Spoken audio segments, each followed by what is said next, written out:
Hello दोस्तों, स्वागत है आपका हमारे यूट्यूब चैनल में। तो आज हम आपके लिए लेकर आए हैं जो आईपीसी और सीआरपीसी से रिलेटेड जो क्वेश्चन है, एमसीक्यूज़ है, वो आज हम करेंगे 30 एमसीक्यू। तो ये हरियाणा पुलिस के एग्ज़ाम के लिए भी मोस्ट इम्पोर्टेंट है। तो आइए स्टार्ट करते हैं वीडियो को।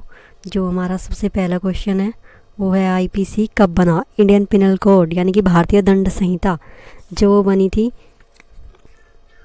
वो बना है 6 अक्टूबर 1860, यानी कि इसका राइट आंसर हो जाएगा 6 अक्टूबर 1860। और जो भारतीय दंड संहिता की बात करें, इसमें सारे के सारे क्रिमिनल यानी कि आपराधिक मामले पर जो केस चलता है वो सीआरपीसी के तहत चलता है। तो आइए नेक्स्ट क्वेश्चन देखते हैं। आईपीसी में कितनी धाराएं हैं? जो आईपीसी है उसमें है 511 धाराएं। तो इसका राइट आंसर हो जाएगा बी। आइए नेक्स्ट क्वेश्चन। आईपीसी में कितने अध्याय हैं?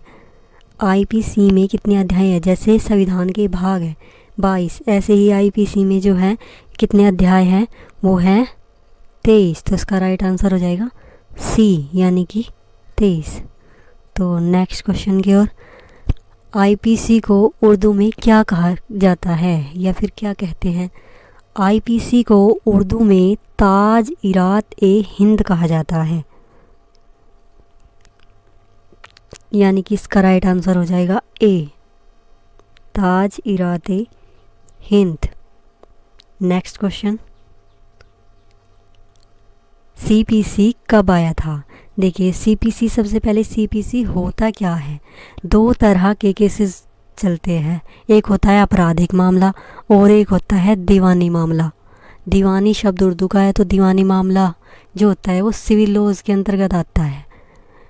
जो सिविल लॉज है उसमें जो केस चलते हैं वो चलते हैं सीपीसी के तहत, यानी कि सिविल प्रोसीजर कोड। इसमें आपका जैसे क्षतिपूर्ति हो गया, आपका हक दिलवाने संबंधित, इसमें सज़ा नहीं दिलवाई जाती। तो जो ये केस चलते हैं वो चलता है सीपीसी के तहत। तो हमारा ये था सीपीसी कब आया था? तो सीपीसी आया था 1908 में, और चैप्टर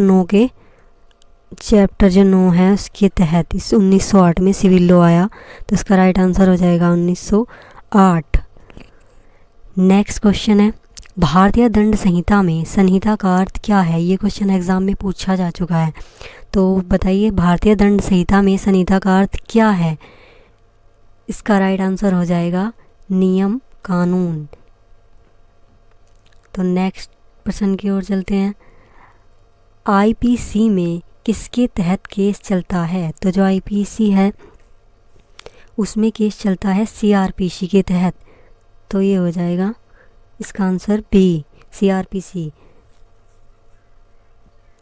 और जो ये सीपीसी है ये चलता है सिविल लॉज के अंतर्गत, यानी कि जो दीवानी मामले, और जो दीवानी मामले है उसे हिंदी में क्या कहा जाता है? सिविल लॉज व्यवहारिक मामला। जो व्यवहारिक मामलों का जो केस चलता है वो चलता है सीपीसी के तहत। तो जो इसका राइट आंसर हो जाएगा, आईपीसी में किसके तहत केस चलते हैं? तो केस चलते हैं सीआरपीसी के तहत। नेक्स्ट प्रश्न है, अंग्रेज़ों के समय में आईपीसी लागू हुआ था। उस टाइम ये लगभग 6 देश के लगभग थे, Malaysia, Singapore, Sri Lanka, Maldives, Myanmar, और एक और था जिसका नाम था शायद ब्रुनेई। तो ये सब थे, इन सभी में आईपीसी लागू हुआ था। तो इसका राइट आंसर हो जाएगा डी। तो नेक्स्ट प्रश्न है, किस धारा में हत्या की परिभाषा दी गई है? किस धारा में हत्या की परिभाषा दी गई है? तो 300, जो 300 है, धारा 300, तो उसके अंतर्गत हत्या की जो परिभाषा दी गई है, या फिर आप कह सकते हैं जो हत्या का मुकदमा दर्ज होता है वो होता है धारा 300 के तहत, यानी कि इसका राइट आंसर हो जाएगा ए। नेक्स्ट प्रश्न है, किस धारा में हत्या पर दंड है? देखिए जो परिभाषा दी गई है वो 300 में दी गई है, धारा 300 में, और जो हत्या पर दंड दिया जाएगा यानी कि आपने किसी का मर्डर कर दिया तो जो वो सज़ा दी जाएगी तो वो दी जाएगी 302 के तहत। नेक्स्ट है, किसी की हत्या का प्रयास करने पर कौन सी धारा लगती है? यदि आपने किसी को मारने का प्रयत्न किया और वो व्यक्ति जिंदा बच गया तो आप पर केस चलेगा 307 के तहत। इसका आंसर हो जाएगा 307। या फिर कोई और किसी की हत्या करने का प्रयास करता है और वो व्यक्ति बच जाता है तो उस पर लगेगी 307। और जो हत्या का मुकदमा दर्ज होगा वो होगा 300 धारा 300 के तहत। और जो सज़ा दी जाएगी हत्या की वो दी जाएगी 302 के तहत। तो आइए नेक्स्ट क्वेश्चन की ओर।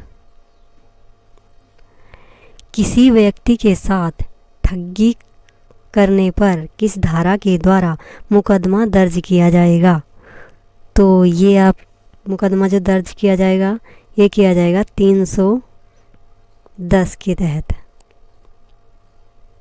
उसका राइट आंसर हो जाएगा 310 यानी कि ऑप्शन ए। तो ये नेक्स्ट क्वेश्चन की ओर चलते हैं। नेक्स्ट प्रश्न नंबर 13, ठगी करने पर किस धारा के तहत दंड दिया जाएगा? जो सज़ा मिलेगी ठगी करने पर वो किस धारा के अंतर्गत मिलेगी? वो मिलेगी 311 की। तो ये नेक्स्ट क्वेश्चन है, किसी व्यक्ति के द्वारा जानबूझकर किसी को चोट पहुंचाने पर कौन सी धारा लगती है? देखिए 323 इसका राइट आंसर हो जाएगा 323।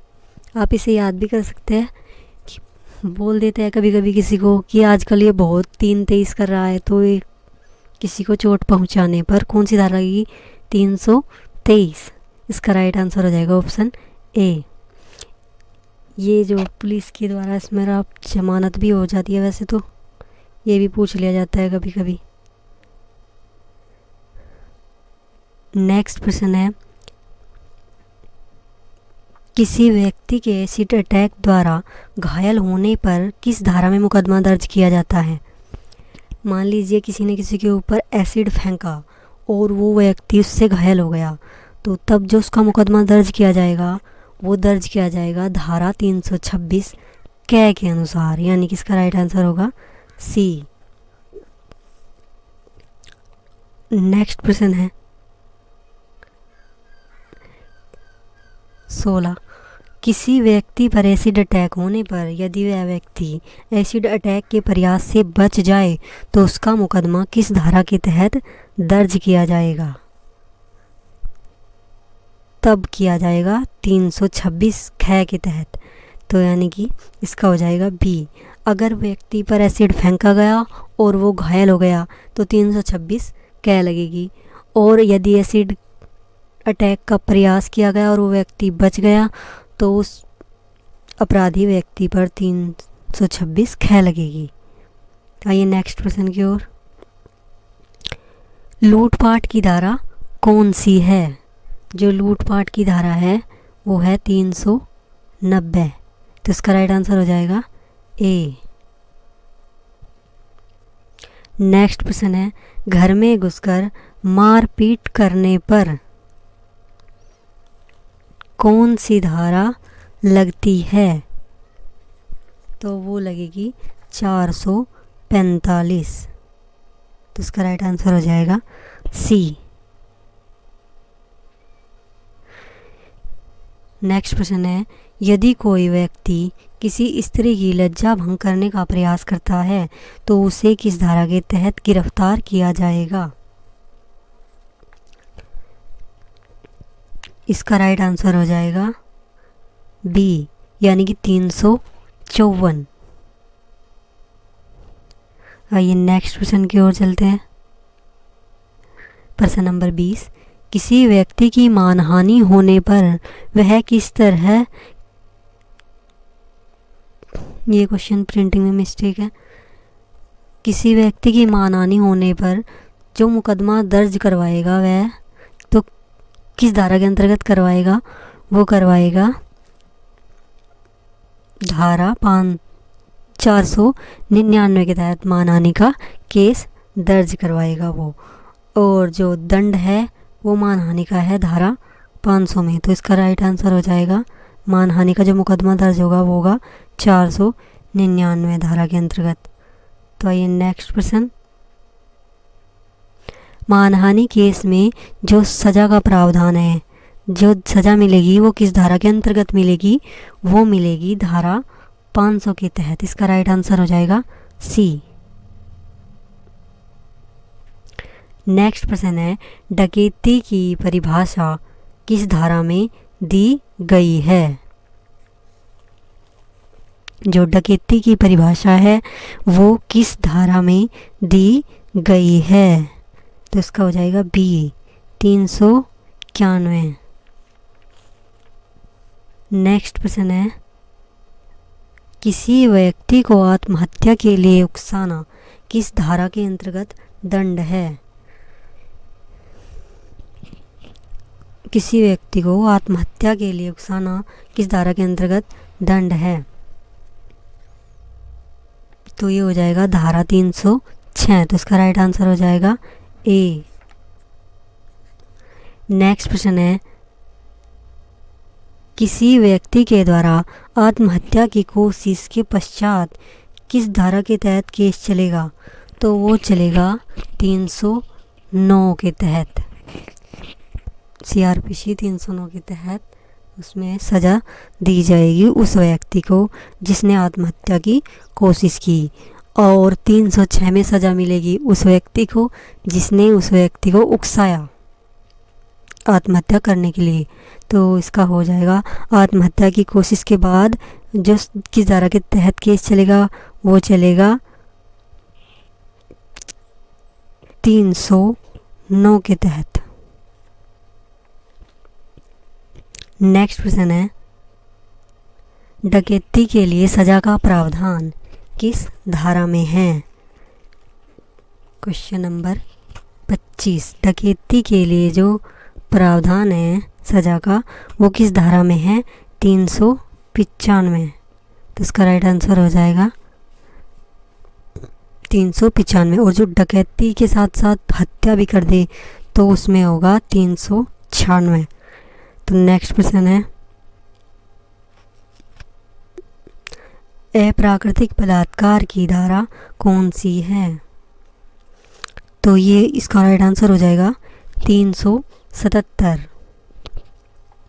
और इसमें जो सज़ा मिलती है आजीवन कारावास भी मिलती है और इसे 10 वर्ष की सज़ा भी दी जा सकती है और उसे बढ़ाया भी जा सकता है और जुर्माना भी इसके साथ में लगता है। तो आइए नेक्स्ट प्रश्न है, IPC लागू नहीं है, इनमें से जो ऑप्शन दिए गए इनमें से किस पर IPC लागू नहीं है। इंडियन पेनल कोड किस पर लागू नहीं है, तो देखिए 370 हटने से पहले जम्मू कश्मीर में भी IPC लागू नहीं थी।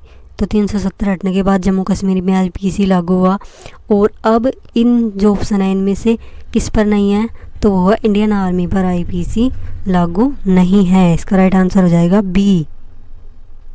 तो नेक्स्ट प्रश्न है, कितने व्यक्तियों के समूह के द्वारा घर या दुकान में लूटपाट करने पर उसे डकैती कहा जाएगा, तो इसका राइट आंसर हो जाएगा 4 या 4 से ज़्यादा। 4 से कम होंगे तो उससे डकैती नहीं, उसे लूट माना जाएगा। नेक्स्ट प्रश्न है, जालसाजी की परिभाषा किस धारा के अंतर्गत दी गई है, तो वो दी गई है 463, यानी कि इसका आ जाएगा बी आंसर।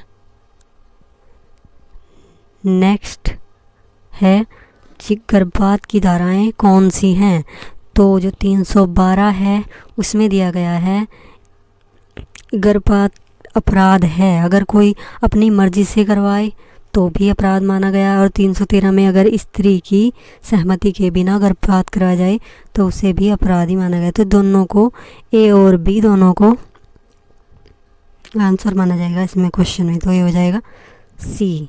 दोनों धाराएं इसी से रिलेटेड हैं। तो ये थे 30 MCQs जो IPC से बहुत ज़्यादा क्वेश्चन जो पूछे जाते हैं उनसे रिलेटेड।